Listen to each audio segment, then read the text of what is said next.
بسم الله الرحمن الرحيم. فريق جوال الخير يقدم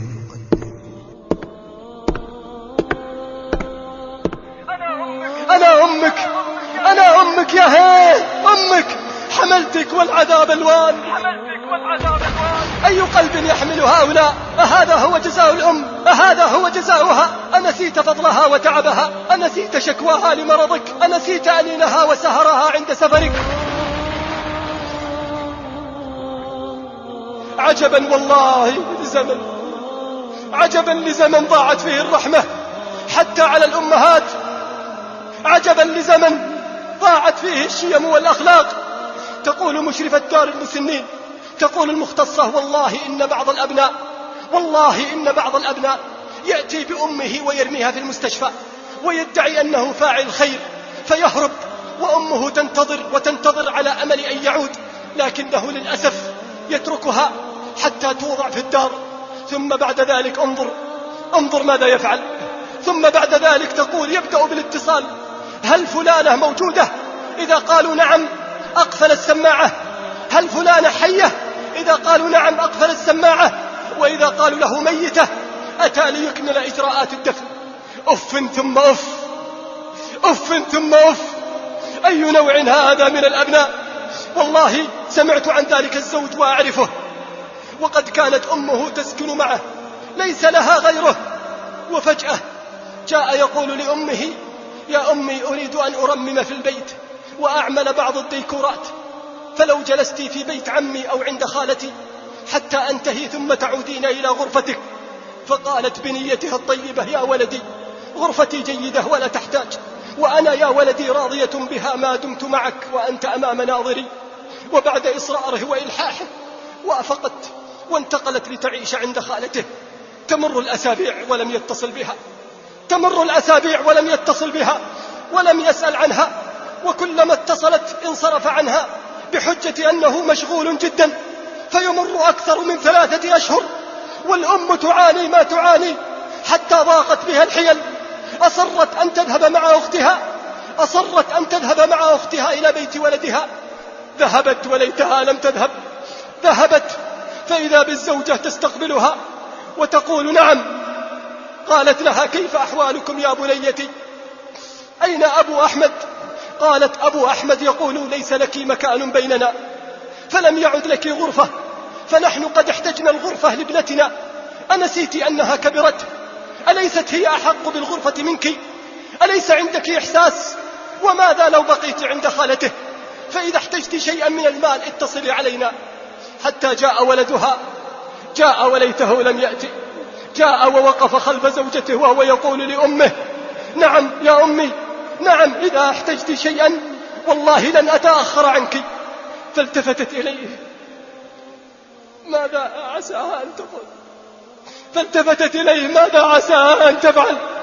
وخيبتاه وحسرتاه تنظر إليه وبدموعها تناديه، بدموعها تقول له: أهذا صحيح؟ هل هذا الذي تقوله امرأتك صحيح؟ لا أريد بيتك، لا أريد غرفتك، لكن أين رحمتك؟ أين قلبك؟ تنظر إليه ولسان حالها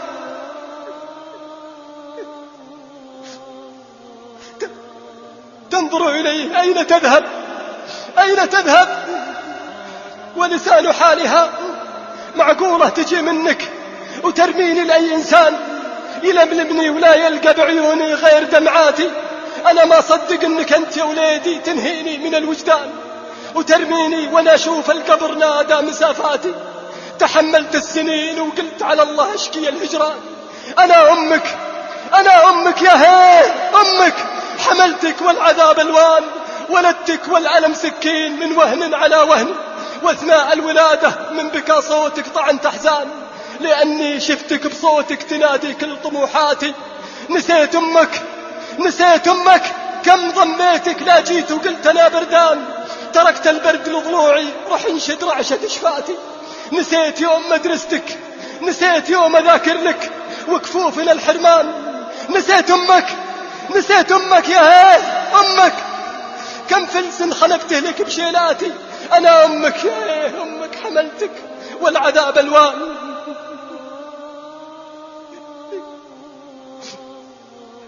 كبرت وصرت بعيوني شجاع وأشهم الفرسان، وبعد هذا تجي منك يا وليدي، تجي منك وترميني لأي إنسان.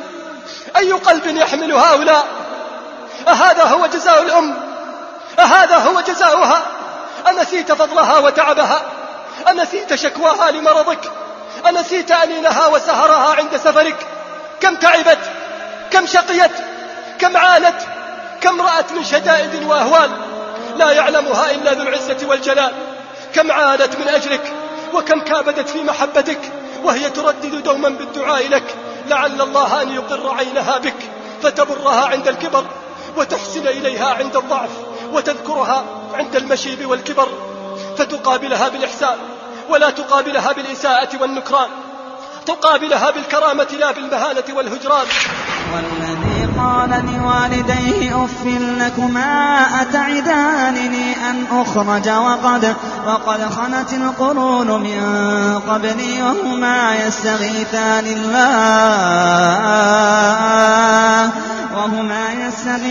الله ويلك آمن إن وعد الله حقا، فيقول ما هذا إلا أساطير الأولين. أولئك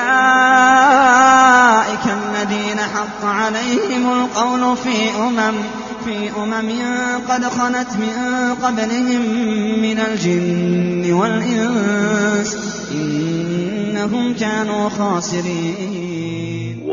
وختاما نسأل الله أن ينفع بهذا العمل، والسلام عليكم ورحمة الله وبركاته. جوال الخير، معا على طريق الخير.